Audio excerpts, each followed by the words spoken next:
some logistics about the class. So we'll use a Moodle platform for communicating with you. And I'll be posting lecture slides, example codes, videos, announcements. And you got to make sure that you keep up with and you read everything that's posted on Moodle, because it's the primary means of our conveying information to you. So read everything posted on Moodle. Okay, so the semester here is going to be divided into 3 different segments. This is a course where we're going to be learning how to design and build and program embedded computers. I'll define that for you. But we're going to start out just doing some learning how to C code, because most of you have taken a class in Python programming. Some of you may come into this class already knowing how to program in C, but most of you haven't seen it before. So we're going to spend the first couple weeks, 2.5 weeks, just learning how to program C. Then we'll get into working with embedded computers, meaning hardware. And first, you're going to use an Arduino Uno board. If you've ever used an Arduino Uno before, you use the Arduino integrated development environment, and you didn't use C programming, but you used sort of Arduino scripting. We won't be doing that. We'll be using the Arduino Uno as a platform for writing real C code. Then we'll start to work with the bare Atmega 328P chip on a breadboard, and that'll make sense to you as we go along. But what I've just described is a combination of hardware and software. Okay, what about the hardware? Well, you're going to get a kit. Everyone in the class is going to get a kit with parts in it. It'll have microcontrollers and some motors and some transistors and some LEDs and various kinds of sensors. You're all going to get those individually. They're yours to keep, and we'll distribute them to you all next week. Throughout the semester, we're going to have about approximately 8 lab projects that you'll turn in via Moodle.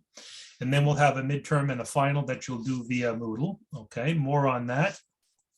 About the assignments. So we don't have any homework in this class. So this is different from a lot of engineering classes where every week you learn a new piece of material, you read a section of the book, and then you do 45 homework problems, and they're due the following week. We're going to have homework. It's every other week, but they won't be homework problems that's in the same way. They're going to be programming and building assignments. So I call them lab assignments. So you'll have one approximately every 2 weeks. And start out as just coding assignments, like you saw when you took your Python course. But then you'll have assignments that you actually have to build a thing. And the thing that you build will be a combination of hardware and software. And you're making light bulbs turn on and off, and you're making motors spin, and you're sensing distance, and you're making music and putting in keyboards. And you're doing all that kind of combination of hardware and software. So we call that a lab project. And you'll have about one every 2 weeks. And when you submit them, what you'll do is you'll submit via Moodle a listing of your code and then a photo or a video demonstrating that your system works. Now, this next point is kind of important. The assignments that you do, they're individual assignments and they're your own work. And so what I'm going to say here is a little strict sounding, but the assignments are your work and yours alone. And so when you're building them, don't share a copy code, don't view anyone else's work, and don't allow anyone to see your work. Now, that's certainly not how things are done in the real world, right? I mean, of course, if you worked for Microsoft, right, you wouldn't allow someone from outside that company to see your code, but you would share it with with neighbors, and you'd all be working together in collaboration. But to learn code, we want to get you to the point where by the end of the semester, you know where to put the curly braces, and you know where to put the semicolons, and you know how to make the decision-making construct, and you know how to upload or download your code to a microcontroller, and you know how to get it all to work. And so this whole statement here, I didn't do this in the past. I let the students, I said, feel free to work together, but submit your own code. And what happens is it's just too easy in that case to not learn it, to not learn some of the fundamental things you need to learn. And what we don't want is you to get into a situation where you get to the midterm and the final and you don't know the basics of coding. Or more importantly, you get to junior design project or senior design project and you can't handle the coding and the embedded kind of stuff. Or worse, you get to an interview as an ECE graduate and you don't know C and you don't know some fundamental things about embedded C. So what I've learned through teaching this class and other classes is I impose this sort of strict sounding rule that the assignments are yours and yours alone. Tough it out yourself and get help if you need it. We're going to be providing you with lots of help, but do your own work and submit your own code, and that's how you'll learn it, and that's how you'll benefit from it. Okay, I have a question here that has come up in chat. Can we still collaborate, as in after individually finishing our codes, check with your classmate which seems right or wrong? I mean, I'm going to stand by the statement here. It's really, I don't want you to share your code, and it's because I want you to learn it. You know, I've been teaching classes that involve code, a combination of code and hardware, for about 10 years. And I've tried every possible combination of allowing students to work in groups or requiring them to work individually. And it's certainly, when you have to work individually, it's much more difficult. It's a much more painful experience. But you do learn it better as a result of that, and you finish it up and you say, okay, I know this, I own this, I can do this. So that's what's behind this, and I'll say more about this as time goes on. Okay, the lab, we won't actually have assigned lab periods. You're going to get a kit, and I'm going to say this is the assignment. It's due in 2 weeks, so submit your stuff in 2 weeks, and you can work on the coding, and you can work on the hardware anytime you want, wherever you want. So we call it asynchronous lab work. But we do have a lab. It's Marston 221, and it'll be staffed. We'll have our TAs in there on a schedule, and I'll share that schedule. And they can provide you with help when you need it. So that's where you go to. We'll have a lot of hours available for them to help you. We'll also have spare parts in that lab. So if it turns out you need a spare part, you can go and get it. So that's how the lab assignments are going to work. Okay, the textbook. Here it is here. You don't need this for another couple weeks, but because we won't be getting into the microcontroller coding for about 2 weeks. But there it is. It's pretty low cost textbook. You can get it if you are comfortable reading books electronically. You can get it for just over $15 on Kindle, reading it on Kindle on your computer. And then there are 2 additional references here that I've made available, or I'm not making available. I'm pointing them to you. They're both references that are online. It's not going to cost you anything. You can go there and look at them. The first one is called the C book. It's actually it's a pretty old book. It was published. Written and then published before you were born, but it provides important things about C that will help you to learn it. Then there's also a C tutorial there. So we're kind of keeping the cost low for you with these things. Okay, grading. So the labs that you do are going to count for 60% of the class, and then you'll have a midterm and a final, and they'll each count for 20%. And in terms of the labs, we'll have 2 intro assignments, just the basics of C, and then we'll have approximately 6 assignments that have to do with embedded programming, hardware, and software. And I say tentative because we're going to actually see what pace we can move at. If it turns out I need to slow it down, we may end up with fewer than 6 assignments. My aim is to drop the lowest of those grades. I've already mentioned you'll submit those via Moodle. And you'll have to submit them by midnight on the day they're due.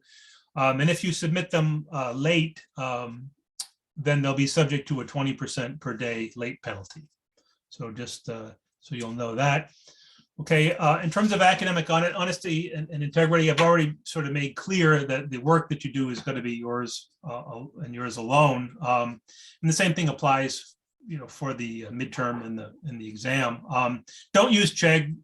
Some people are using that. I mean, obviously, you don't want to be copying each other's labs or copying on the exam. And nowadays, there's enough technology that we can run to sort of monitor the integrity of that. Okay, that's all of the syllabus kind of stuff. At this point, I'm about to get into kind of an introduction to what embedded computing is about.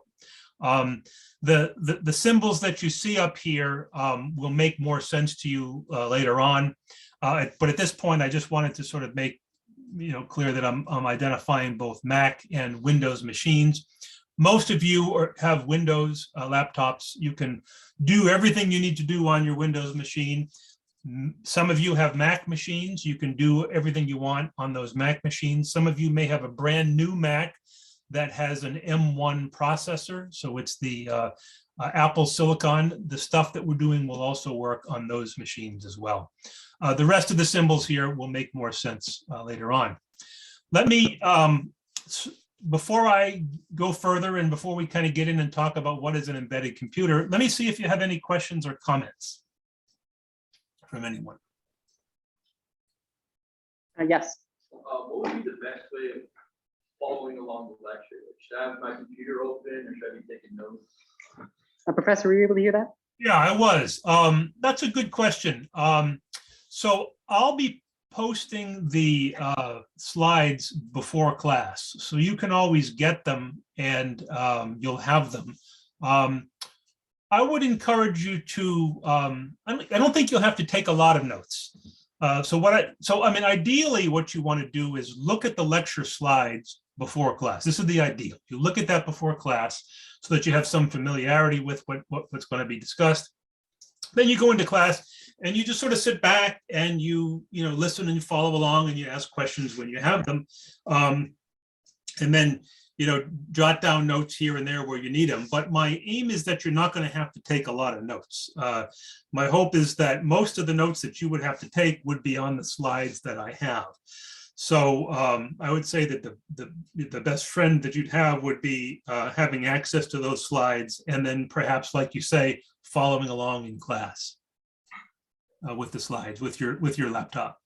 I'll be showing you a lot of code, and I'll do what I can to increase the font size so that you can see it from the back of the room, but that's always tricky. And so if you have your own laptop and you're following along, with the slides, then you'll be able to see them. Let's see, if you want to follow along via Zoom, does that make any sense? I don't think it makes sense to follow along via Zoom if you're there in the classroom. I don't think that would make much sense, but certainly, and I know for a variety of reasons, a number of you can't be there in the classroom right now. So a number of you are actually following along via Zoom right now, and you're always free to do that. If you want to, you can come to class for this live class, or you can participate in the lecture remotely via Zoom if you want, wherever it is you happen to be. You can even, if you'd prefer, not to come to class and not to watch the lecture in real time, but instead I'll post the Zoom link and you can look at it later on. You can do that too. You can watch it asynchronously. I mean, we've sort of figured out how to do all of this. We were forced to figure these things out as a result of COVID. However you do it, make darn sure you follow every lecture. I mean, because I'll be conveying so much information to you that if you don't want to not attend the lectures one way or another. Okay. Any other questions? Yeah. I was assuming you have productivity Linux too. This was asking if Linux is also works with the modules in this class. Linux does. So far, I have not prepared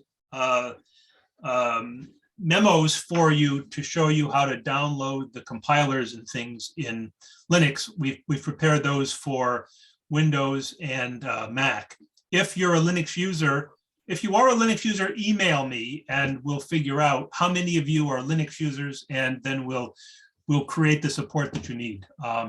I didn't anticipate that we'd have many Linux users, but there's no reason why that won't also work. Yeah, so if you're a Linux person, just email me so I'll know, and we'll figure out how to. I'll have a Go Linux sort of prompt up there. Okay, what else? All right, let's get into it. So we were just talking about computers, right? And so when I say computer, when you say computer, you think about these things, right? You're looking at a MacBook, looking at a Dell, sort of a Mac machine.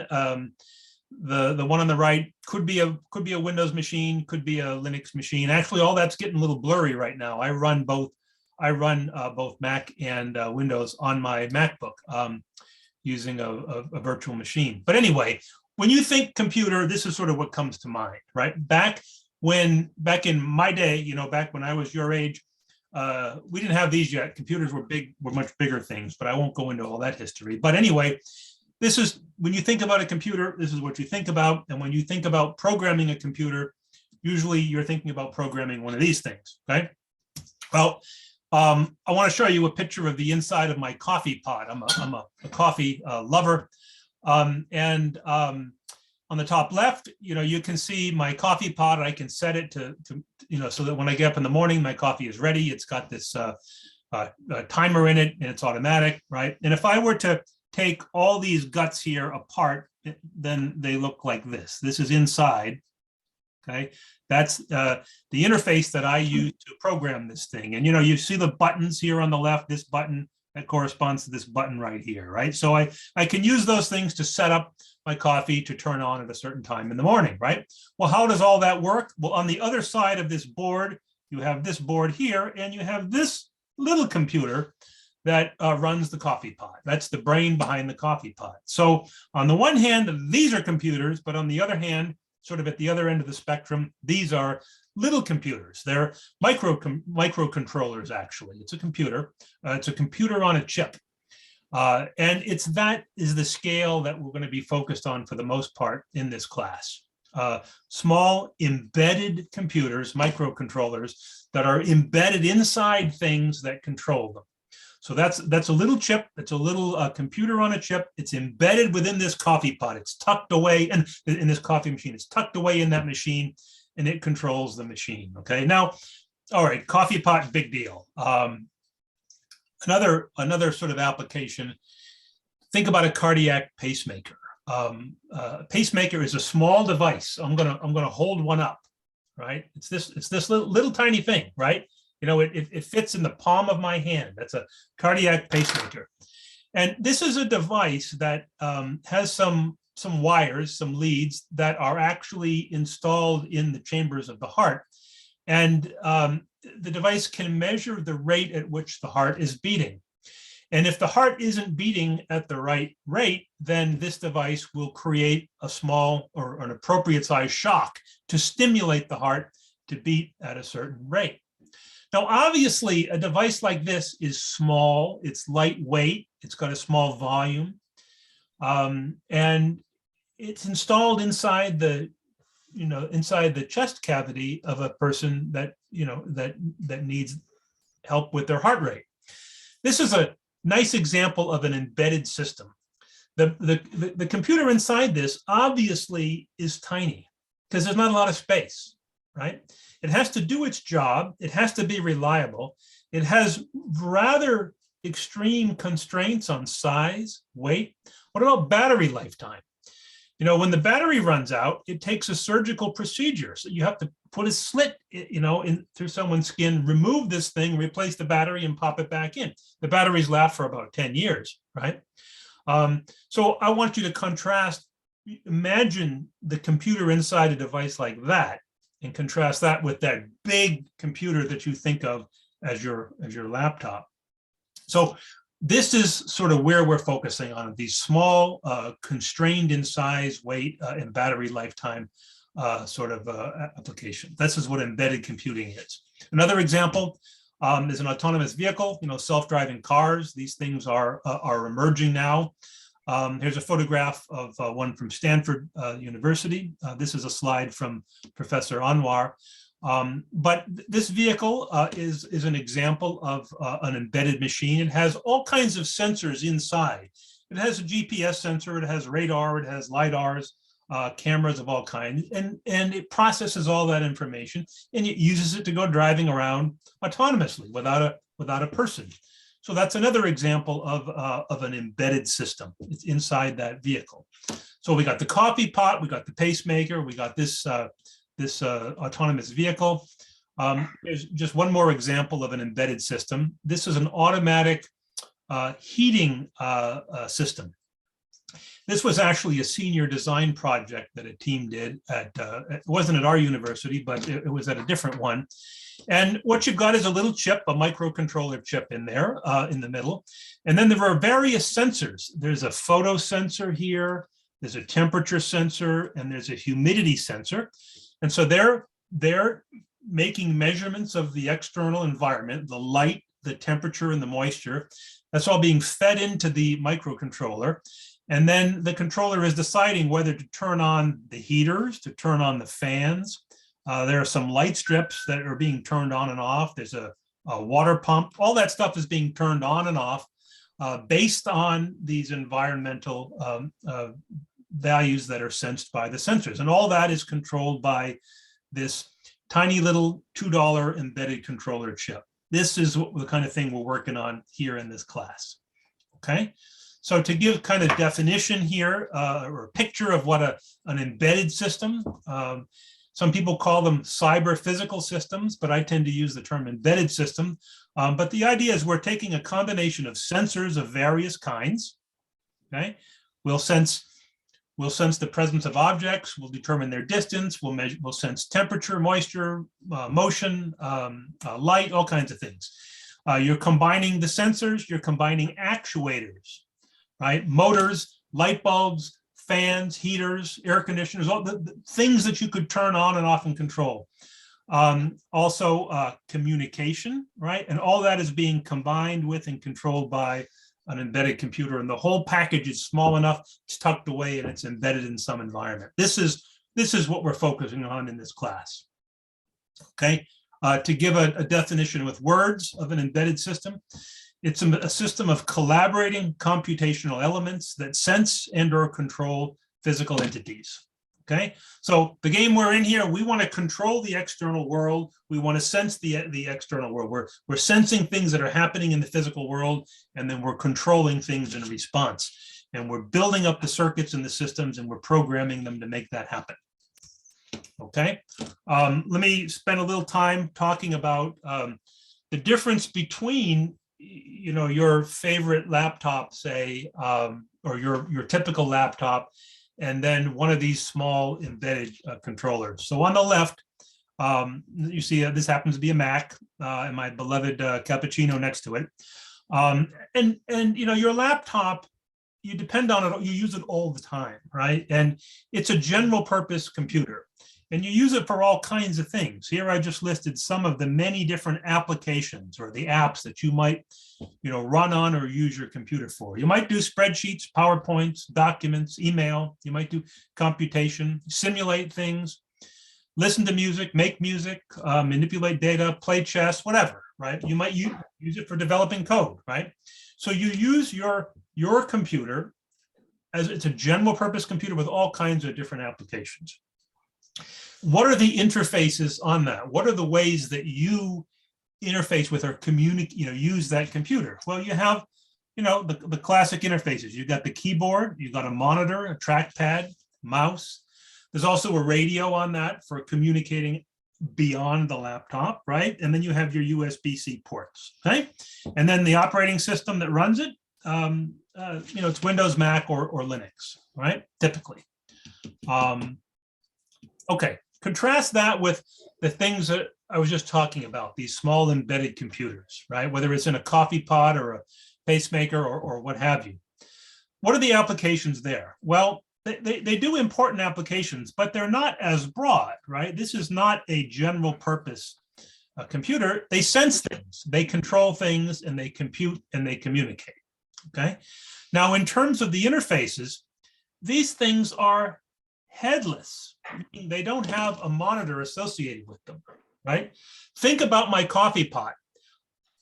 Obviously, I can't, it's not practical for me to have a keyboard and a mouse and a monitor attached to my coffee pot or to a pacemaker. That's ridiculous, right?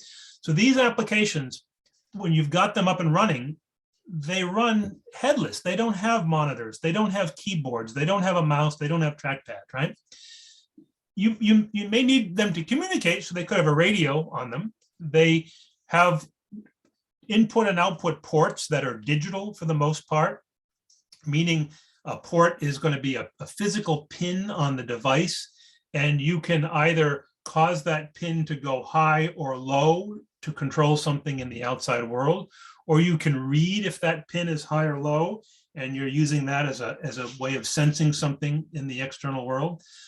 You can have analog inputs if they have analog to digital converters on them, and they could have serial communication. So they do have interfaces, but the key thing is that these are headless. They don't have and handless. They don't have the keyboards, the usual interfaces that you're accustomed to when you think about computing.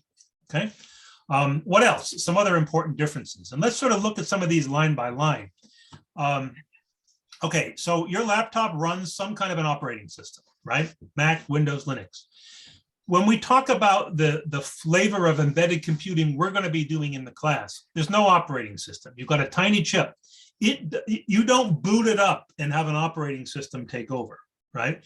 Instead, what we're doing what we call bare metal application. You're going to be running creating a program that's running in the machine language that's understandable by the chip, right? And that's the whole app. You program it on there, you store it in a flash ROM, and that app is what runs it in place of an operating system. Okay, so there's sort of a really, we call it bare metal, but but no operating system. Okay, what else? If you think about your laptop, you probably have to charge it daily or close to daily. But when we think about the kinds of applications that I've just been describing, think about a pacemaker, right? You want that battery to last for a decade. So we're talking about small batteries that have to last for a long time, could be months or years. Purchase price, what's it cost for a laptop these days? About $1,000. If you want to get more, in it, a lot more memory, it could go up to 2,000, but typically, $1,000.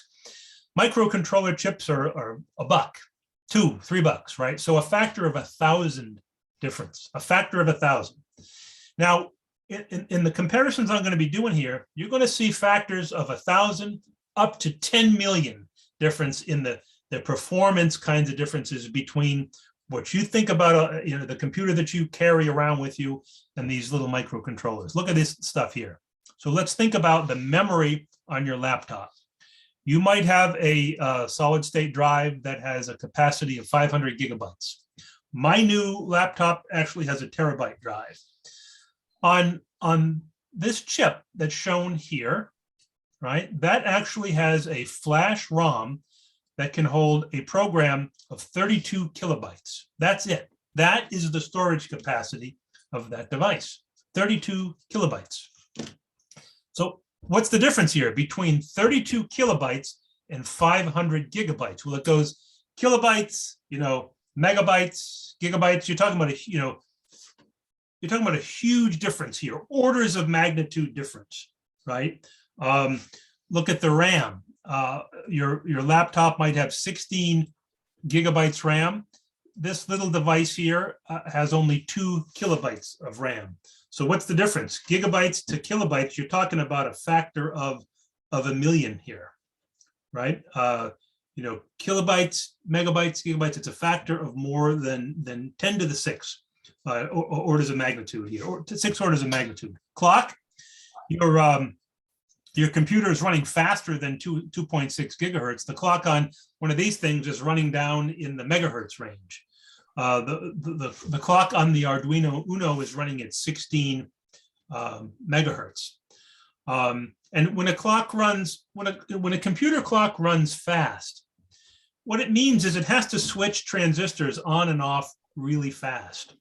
And to switch transistors on and off really fast, you tend to need a lot of current. The faster with a computer, the more transistors and the faster it runs, the more current you draw, which means the more power you need, which means the bigger battery and more often you have to recharge that battery. So these things, they have modest capabilities. Look at the difference in power. Your laptop, when it's running idle, it's drawing about 12 watts. If you were doing something like computer-aided design, you would draw maybe 35 watts. One of these little devices, it can draw as little as half of a milliwatt. What's the difference there? What's the 35 watts divided by 0.5 milliwatts? That's a factor of 70,000, right? So we're talking about really tiny, low-end computers here that nevertheless can get a lot done.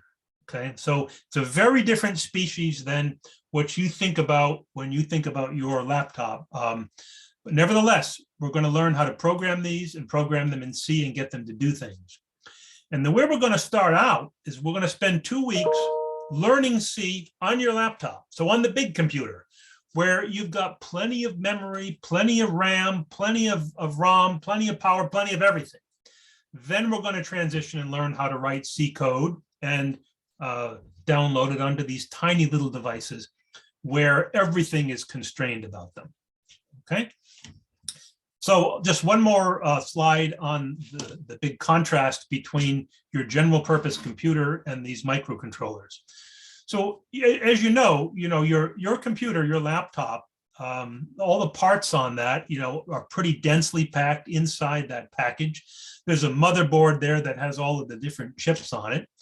And the basic components of that, you have a microprocessor inside there. A microprocessor is one that generates a fair amount of heat. It's got a fan on it, right, to keep it cool. But you also have those other devices that are shown on the left. You have different packages, different chips for RAM and ROM, different physical devices for input and output, and for communication. There are timers on there, but this is all different chips, different parts that are all on that motherboard. Contrast that with a single microcontroller, a microcontroller unit, an MCU, we're going to call it. That's a system on a chip. Everything that exists on the left, right, in the big computer is manifest in some way on the right, but it's just much tinier with much less capability, right?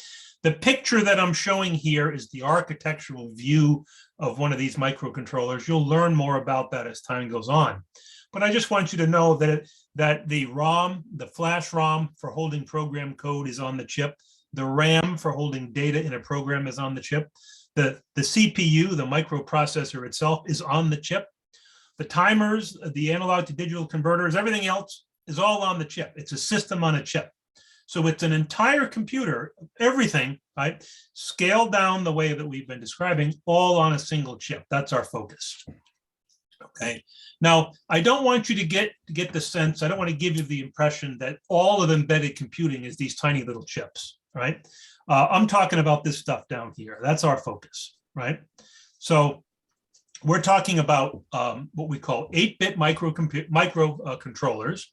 A microcontroller is a system on a chip. It's all that stuff contained on a single chip. And it runs one app, right? Your laptop, your phone, they can run tons of apps. This runs one app, and that app has to be running in the what's called the machine opcode, or it's a microcontroller is really, when you get down to it, a bunch of transistors. And the transistors are either on or off. And that means that the code that runs it is really a binary code of a bunch of ones and zeros. So ultimately, the code that drives these microcontrollers is just bit patterns of ones and zeros. So there's a single app that you're going to program. It's a pattern of ones and zeros that's understood by that particular microcontroller. Now, we're actually going to write that app in C, and we're going to write it on a laptop. We're going to create our app for the microcontroller in C on your host computer, your Mac, your Windows, your Linux machine. And then we're going to do what's called cross-compiling. We're going to compile that down into the machine language that's understandable by the chip itself. And so we'll start out with C, we'll learn C, but we'll compile that down, and then we'll download it onto the flash ROM of the chip. And what the point I want to make is, once that code is there running on the chip itself does not know C, right? The chip doesn't know anything about C. It doesn't know anything about compilers. The chip is just going to know ones and zeros associated with the machine language that chip was designed for. But we'll be working with a high-level language, C, and we'll be running that on our big computer, and we'll be compiling that down for use on the little chip.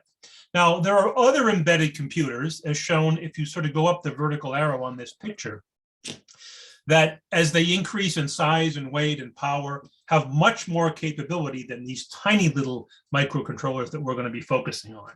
And I'm showing 3 different boards here. I'm showing a Raspberry Pi.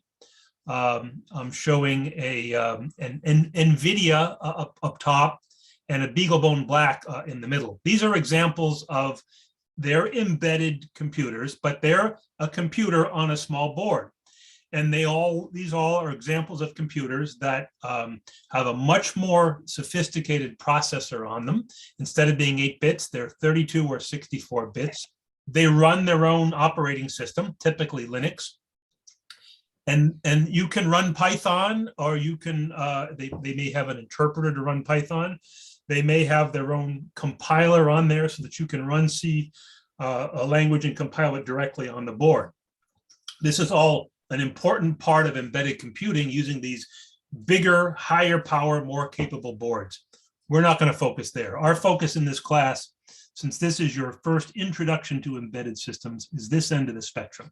So we're learning to do it down here. But much of what we learn will be transferable for later on when you want to work with these more powerful machines. Okay. So just a little bit about the machines we're going to be looking at. These are chips. The AT-Tiny chip, you're going to have one of these in your kit. It's a tiny little chip that looks like this. It only has 8 pins on it. And if we look at some of the specs down here, it has 6 general purpose input-output pins. These are pins that connect to the physical world. We're also going to be spending most of our time with this chip here. It's an even bigger chip, right? It's got 28 pins on it, so it takes up more space. It draws a little more current, but since it has more space and more pins, it can do more. It has 23 general purpose input-output pins. It also has analog to digital converters and timers and other things. This is the kind of stuff we're going to be working with, and you're going to get very familiar with these as we go along in the course. And then let me show you how we build a system out of one of these things. And so I'm starting out, I'm showing that chip, and I'm powering it up with a 5-volt power supply. And let's say we want to do something really simple. I've got a push button and an LED. And all I want to do is, when I push the button, I want the LED to turn on. Now, you don't need a microcontroller to do this. But I wanted to sort of show this as the simplest case of a computer programmable sense and respond system. The sensing part is a button. You press the button, and that would represent the sensing part, right? The chip would know if the button is pressed or not, because if the button is pressed, then this voltage right here is going to be high, right? Because when you press the button, you're making a physical contact between the 2 leads on the button, and you're connecting this input pin to 5 volts. So if you press the button, that input pin is high. If your finger is off the button, that input pin is low. And you'd write simple code to turn on the LED if the button is pressed. Okay, that's pretty simple. You put on more interesting sensors and more interesting actuators. You've got an ultrasound sensor in the top left, a couple of displays on the right. That's a motor that's also shown there. This device here, it looks like a transistor. For those of you who have played around with transistors before, it's actually a temperature sensor. And you can get a whole variety of sensors and actuators and build systems out of that. Now, when I started with this example, I talked about 5 volts, and I said that the voltage associated with this pin is high or low. So part of what you have to do here is think about voltages and currents, right?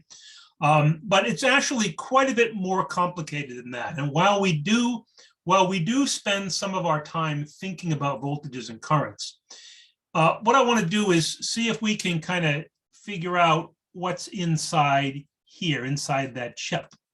And so to think about what's inside the chip and how we make it work, we don't think about voltages and currents. You know, you've already taken your course in logic design, and so you know that logic gates are built up from transistors, right? So inside this chip, inside this microcontroller, are a bunch of transistors. But we're not going to be thinking about those transistors. If we pop up to a higher level of abstraction, right, then what's really inside there are a bunch of logic gates and flip-flops. And you studied these, you know what logic gates are. They're made of transistors. And you know that if you take logic gates and you create feedback paths, you can create flip-flops.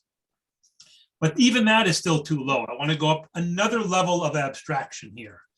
And that's to the level of the architecture, meaning that there's a processor in here, there's memory, there's input output, and then there are registers.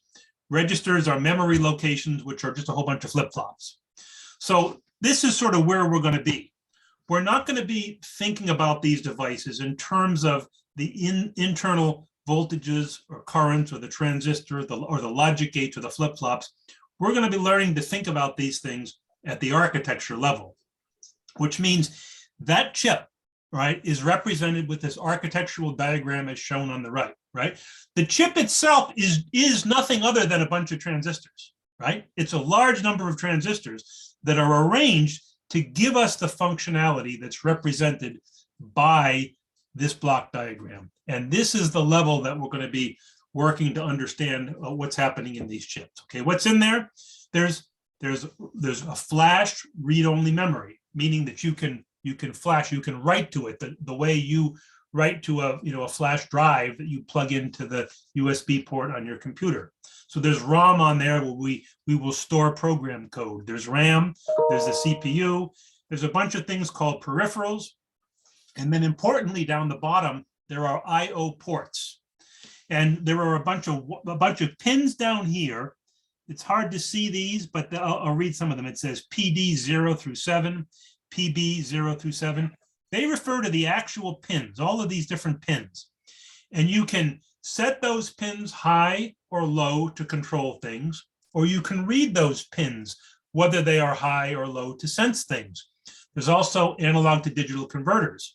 So the idea is we're going to take all of our sensors and our actuators and connect them to this microcontroller through those I/O ports. Okay, so this is the basis for making an embedded system. We get our collection of sensors, we figure out what we want to sense, we get sensors, we hook them up to these I/O ports. We get actuators, we hook them up to the I/O ports. We get signals that we want to, if they're analog signals, we want to read them, we hook them up to these I/O ports. Then we have to make the microcontroller do our bidding for us. We want it to read those sensors and make decisions and control the actuators.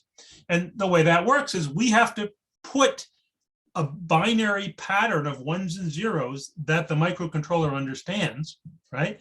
And that's called the machine code. And the machine code, it interacts with the physical world. I should say the machine code, it causes this device to interact with the external world by doing reads and writes to memory locations associated with those I/O ports. So that's the basic model here. We've got the physical world represented down here. We interface the physical world to this device through these I/O ports. That's all hardware. Then on the software side, those I/O ports all correspond to registers or memory locations within the RAM of the device. We're going to write code that ultimately will be represented as machine code, ones and zeros. And all that will do is it will read from a register to determine what the sensors are telling us, or it'll write to memory registers to control things that are connected to those registers. So that's sort of what we're going to do all semester long in a nutshell. Now, this pattern of ones and zeros is hard for us to make sense of, That's machine code. There's also assembly language code, and there's a pretty close, almost one-to-one mapping between those two. We won't be working with either of those. We'll be writing code in C. So you're going to learn how to write code in C that's appropriate for this controller, and then we're going to compile it down to machine code and then flash it to the device. Okay, so embedded programming involves the following. We're going to be doing reading and writing to these memory locations in these input-output interfaces. And we're going to use that to interact with sensors and actuators that are connected to the ports, and they're in the physical world. We're going to learn how to configure various peripherals, and you'll learn what that means. And we're going to write code that does loops, and it does conditional branching, concepts that you learned from a previous programming course. David, was there a question? No, I don't think so. Okay, all right. Here's a picture that sort of shows all that on one slide, and I'm sort of first showing on the right-hand side hardware. How do we do it in hardware? These microcontrollers, the same microcontroller you can get in different packages. There's the dual inline package. There's the quad flat package. There are a variety of different packages. Professional projects on printed circuit boards will tend to use something that looks like this. We're going to be using the ones that look like this, a dual inline package, because it has leads that we can press down into a breadboard. So we're going to be doing things on breadboards that look like this. There are also development boards that make it easier for us to get at the chip, because when we, as shown on this breadboard, there's certain things that we have to provide, power and other things, to make the chip work. You can also use development boards that have a lot of that functionality available. So we're going to learn about those. We're also going to learn how we actually take code that we create on our laptop and ultimately get it onto the flash ROM of one of these devices. And we're going to have to use some external programmers to do that. So what do we have to learn? Well, we're going to have to learn how the chip works. We're going to have to learn about its architecture. We're going to have to learn how to get comfortable with the data sheet for that chip, which runs to hundreds of pages of dense information. We'll have to learn about the pinout of the chip. You know, what's this architectural diagram I just showed? Learn about registers. We're going to have to learn all of this kind of stuff as the course goes on. Okay. I'm going to skip this slide, but I just want to show you kind of in just a couple minutes an example of me not doing this in real time. But suppose that we want to use one of these chips, and I want to cause an LED to blink on and off. Okay, so I want to program this device to blink an LED on pin PC5. So that's pin PC5. That just means port C pin 5. So you can see I have an LED hooked up to there. Okay, and I want to cause that to blink on and off. Now, the chip needs power. It needs 5 volts. So what I'm doing is I'm using a 9-volt battery. Then I have a device called a voltage regulator, converts that 9 volts to 5 volts, and that powers up the chip. There are some other things you have to sometimes add to the chips, including clocks and capacitors and things. We'll get to that. So I have to write a program that'll blink that LED. This is what it looks like. This is what a C code would look like to cause the LED to go on and then off with a delay in between. At this point, I won't talk about the lines in that code, but I'll just say that we'll create it, and we'll create it in a text editor, and then we'll compile it. We'll run a piece of software called a compiler that'll turn that into binary or a hexadecimal representation of that machine code. Then we'll connect it to an external programmer, and we will flash that code onto the chip. So here's an example of that. You can see a chip on a board. I've got some stuff up here that's providing power to the board, a 9-volt battery. This is called an external programmer. And what I'm going to do here is I've already got the code compiled. I'm just going to show you a little movie, if I can get this to run.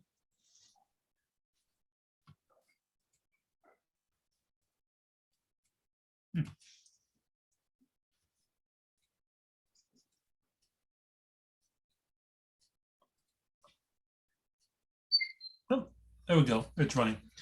So right now it's downloading the code. You can't see anything happening. You see the LED is blinking. And now I'm going to pull away the external controller. And what I've done is I've put a very simple app on this device.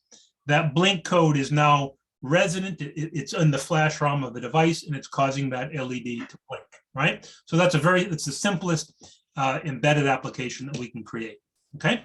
So what we're going to learn to do here is, what we're going to do quite quickly is set up a programming environment that you can use first for learning C, and then for writing code that we would put onto one of these chips. The tools that we're going to use are an editor called Visual Studio Code. And then you need what's called a tool chain, which is the set of software tools that allow you to compile code to go from C, which is a fairly high level language, down to machine code, understandable by the microprocessor on the machine. We're going to start out just doing some coding on your laptop, and we'll spend 2 weeks on that. And then we're going to migrate and look into, and we'll start to do embedded C on those little chips. And I think I'm basically at the end of the class.